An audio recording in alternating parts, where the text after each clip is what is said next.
What does it mean when a rising power walks away from a decade-long strategic project after wiring $120 million just to close the books? This week, India quietly exited Iran's Chabahar Port, a project once described as its gateway to Central Asia, under direct pressure from renewed US sanctions. The move resolves a financial liability, but it opens a far bigger question about power, alignment, and how much strategic autonomy mid-sized states really have in a polarizing global order. If this withdrawal holds, India loses its only direct access route to Afghanistan that bypassed Pakistan. If it unravels, New Delhi risks economic retaliation from Washington that could cripple key export sectors.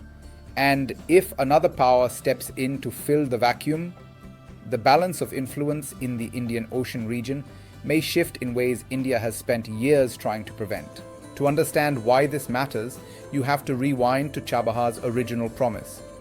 Located on Iran's southeastern coast, the port was designed to connect India to Afghanistan and Central Asia through Iran, circumventing Pakistan entirely. For New Delhi, it was not just an infrastructure project, but a strategic workaround, allowing trade, aid, and influence to flow into a region where geography and politics had long blocked access. For Iran, it was a rare channel to foreign investment amid sanctions. For Afghanistan, it offered an alternative to dependence on Karachi. India's involvement formalized in stages, but the most significant leap came in 2024, when New Delhi and Tehran signed a 10-year contract to develop and operate the port. The deal granted India long-term access through its state-owned operator India Ports Global Limited, or IPGL. By that point, India had already invested hundreds of millions of dollars in associated road and rail links, including the route connecting Chabahar to Afghanistan's border. But Chabahar always existed inside a narrow legal corridor carved out by Washington. The United States had tolerated limited engagement because the port supported Afghanistan's economic survival. That tolerance was fragile. In September 2025, the US reimposed sanctions directly targeting the port. Then, in January 2026, the pressure escalated dramatically. US President Donald Trump issued a clear warning. Any country continuing business with Iran would face a 25% tariff on all trade with the United States. For India, already contending with existing punitive duties, officials calculated that cumulative tariffs could surge as high as 75% on key exports. The arithmetic was brutal.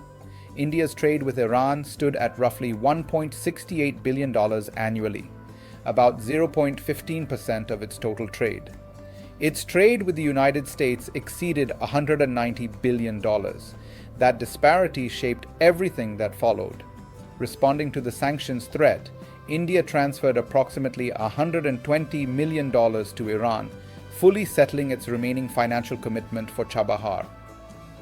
Government sources later indicated that this payment eliminated all liabilities and allowed Tehran to use the funds without restriction.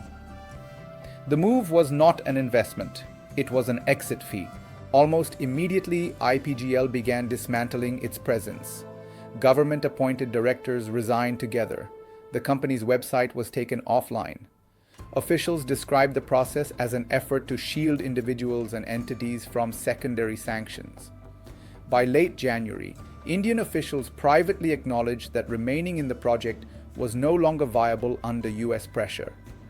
This retreat was tactical as much as strategic. India sought and received a temporary 6-month exemption from the US Treasury's Office of Foreign Assets Control. The exemption was not designed to preserve the project, but to enable a clean withdrawal without triggering penalties on Indian banks, insurers, and logistics firms. It bought time, not continuity. The timing also reflected changing regional realities. Chabahar's primary value hinged on Afghanistan. That value eroded sharply after the Taliban's return to power. Trade volumes through the port fell below projections. Security risks increased. Iran itself faced internal unrest and economic stress, limiting its ability to co-invest or stabilize the operating environment. What had once been a long-term strategic bet increasingly looked like a stranded asset. From Washington's perspective, the calculation was straightforward. Sanctions were reimposed to tighten pressure on Iran's economy and constrain its regional influence. Chabahar's exemption was no longer seen as necessary once Afghanistan slipped out of the international system. From New Delhi's perspective, the choice was binary: protect access to the world's largest consumer market or preserve a strategic foothold whose returns had become uncertain. The consequences extend beyond India and Iran. One immediate impact is on India's credibility as a multi-aligned actor.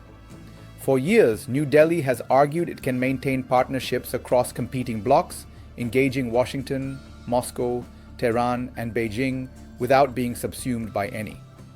Chabahar was often cited as evidence of that flexibility. Its abandonment under direct US pressure exposes the limits of that approach when economic coercion becomes explicit.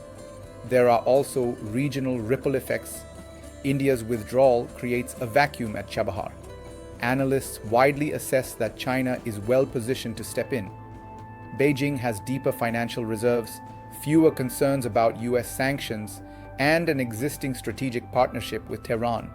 Control or influence over Chabahar would complement China's broader presence across the Indian Ocean and align with its Belt and Road ambitions. For South Asia, the implications are mixed.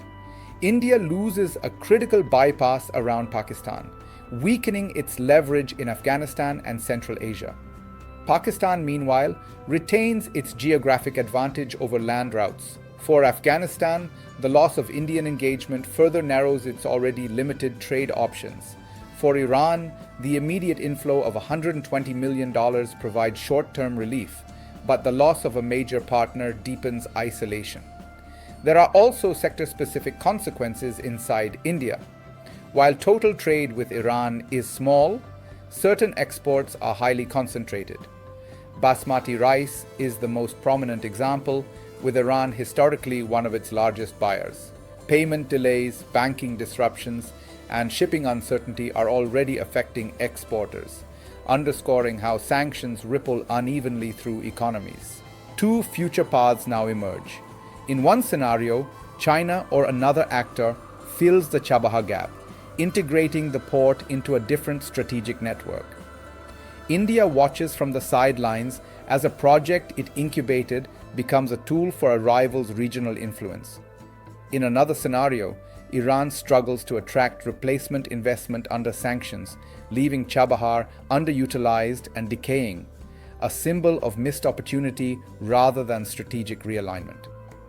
Globally, the episode reinforces a broader trend. Economic power is increasingly wielded as a coercive instrument. Tariffs and sanctions are no longer peripheral tools, but central levers of statecraft. For middle powers like India, this environment narrows room for maneuver.